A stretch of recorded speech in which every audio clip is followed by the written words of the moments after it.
कोई भी शारीरिक काम चेष्टा ना होने पर भी शरीर से जो वीर्यपात होता है क्यों निकलता है जब उसकी कोई क्रिया नहीं, उसे कैसे रोका जा सकता है?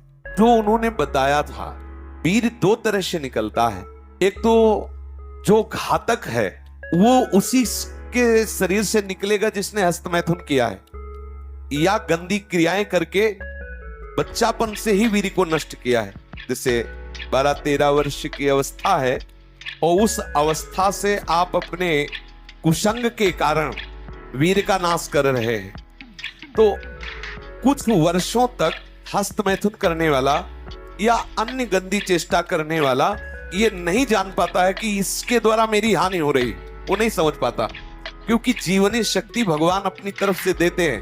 वो बिल्कुल ना खाए और हस्तमैथुन करे तो भी उसको समझ में नहीं आएगा। कुछ समय के बाद जब उसकी स्थायी जीवनी शक्ति से क्षीण होना प्रारंभ हो जाएगा, तब उसे वो लक्षण जो हस्तमैथुन करने से नाश ऐसे उस प्रसंग में बताया गया, वो लक्षण उसके जीवन में उत्पन्न होने लगते हैं। अब यदि वो किसी संग के प्रभाव से हस्तमैथुन बंद कर देता है तो उसका वीर्यपात होगा। अगर वो 3 दिन में वीर्यपात करता रहा है तो 3 दिन में वीर्यपात होगा, पक्का होगा, क्योंकि उसका अभ्यास बन गया है। 2 तरह का ये वीर्यपात माना जाता है। एक, जैसे आप ठीक दिनचर्या से चल रहे हैं, आपका खान पान संयम सब ठीक। पहली बात तो ये है कि जिसने कभी हस्तमैथुन आदि के द्वारा वीर्यपात किया ही नहीं, उसका असली वीर कभी वीर्यपात होगा ही नहीं। बात पक्की समझ लेना, ये जीवन के अनुभव की बात करें हैं, इसमें मतलब क्यों में लगाने की जरूरत नहीं, आप खुद देख लीजिएगा। यदि आपने कभी हस्तमैथुन नहीं किया, कभी किसी भी तरह से जनेंद्री का घर्षण करके वीर्यपात नहीं किया, तो आपकी वो संतानोत्पत्ति की क्षमता वाला जो वास्तविक वीर है वो स्वाभाविक निकल ही नहीं सकता। यदि आपने मार्ग दे दिया है, फिर उसके निकलने का मार्ग हो गया है। तो एक होता है, परमहंस जी ने बताया कि एक होता है कि आप सो रहे हैं और आपको बिल्कुल पता नहीं, मतलब बिल्कुल कोई काम का संकल्प नहीं, कोई क्रीड़ा नहीं, और आप जगे, आपको ऐसा लगा कि वीर्यपात हो गया, वो दोष नहीं। जैसे जब हम गुड़ बनाते हैं तो उसमें गंदा फेन निकलता है ऊपर, पतोई कहते हैं गांव में। जैसे अरहर की दाल जब उबाली जाती थी गांव में तो ऊपर उसका फेन निकलता है, ऐसे ही ये शरीर का विकार निकला, ना कि ब्रह्मचर्य नष्ट करने वाला वीर। बहुत ध्यान पूर्वक सुनने लायक। उपासक को उसमें परेशान नहीं होना। आपको बिल्कुल पता नहीं चला, कोई चेष्टा नहीं हुई, किसी भी तरह की हरकत नहीं हुई, और आप जगे और आपको लगा कि वो हमारे वस्त्र गंदे हो गए, तो वो आप ब्रह्मचारी ही हैं, आपके ब्रह्मचार्य का नाश नहीं हुआ, वो जीवनी शक्ति नहीं निकली। और आप हस्तमैथुन या अन्य क्रियाओं द्वारा वीर्यपात करते रहे और आज आपने रोक दिया कि आज से नहीं करूंगा, तो बंद नहीं हो जाएगा, वो चलेगा। अगर आप ठीक नियम से चलेंगे तो 6 महीना लगेंगे आपको उसको कवर करने में, 6 महीना लगेंगे। और अगर आपने प्रमाद स्थिति की, वो तो निकल ही जाता है, फिर हमको करने से क्यों मना किया जाता है? तो आप देख लेना, कुछ समय बाद आपकी हालत बहुत गंभीर हो जाएगी, जो आप बता भी नहीं पाएंगे किसी से। क्या गंभीर हो जाएगी?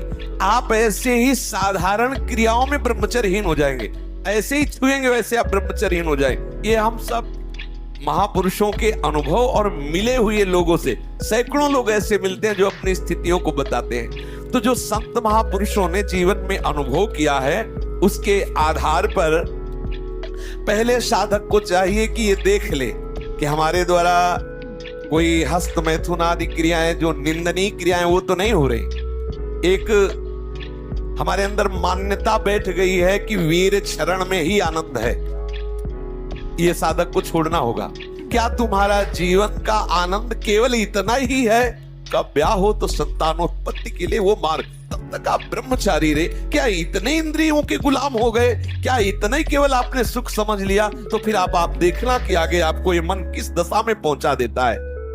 तो जो नव युवक जन है, साधक जन है, वीरपात में यदि उनका कोई स्मरण नहीं रहा और वीरपात हो रहा तो घबराने की जरूरत नहीं। और यदि स्वप्न में आपने स्त्री आदि का संयोग देखा या कोई ऐसी घर्षण आदि क्रिया हुई या कोई ऐसी कामोत्तेजना जनित और फिर आपका वीर्यपात होता है, तो आपके गंदे विचार और पूर्वाभ्यास के कारण होता है।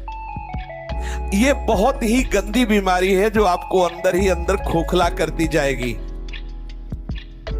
ये जो शुक्रपात, वीरपात, वीर स्खलन, स्वप्न दोष जिसे कहा जाता है, ये दैहिकी वीरपात और व्याधिकी वीरपात।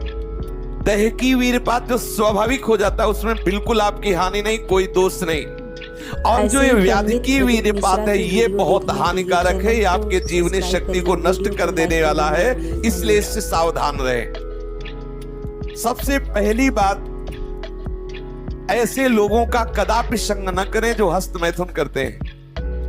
जो ऐसे लोगों का कदापि संग न करें जो गंदी तरीके से वीर्य का नाश करते हैं। वीर्य संतानोत्पत्ति के लिए शास्त्र आदेश करता है, मनोरंजन के लिए नहीं। ये जीवनी शक्ति है, मनोरंजन का भी भाग नहीं है। पहली बात, इस स्वप्न दोष से निकलने के लिए हस्त मैथुन को पूर्णतया बंद कर दिया जाए।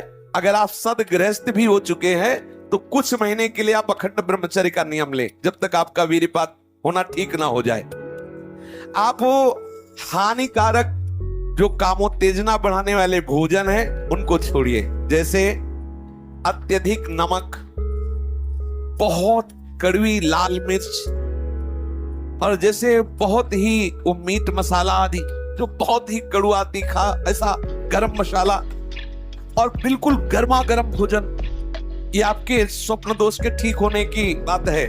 यदि आप स्वप्न दोष से बचना चाहते हैं तो अत्यधिक नमक, बहुत कड़वी मिर्च, बहुत ही वो उष्ण गर्मा गर्म भोजन, बहुत गरम मसाले से बना हुआ भोजन, और अत्यंत खट्टी चटनी जैसे इमली की है, कच्चे आम की चटनी है, और मांस।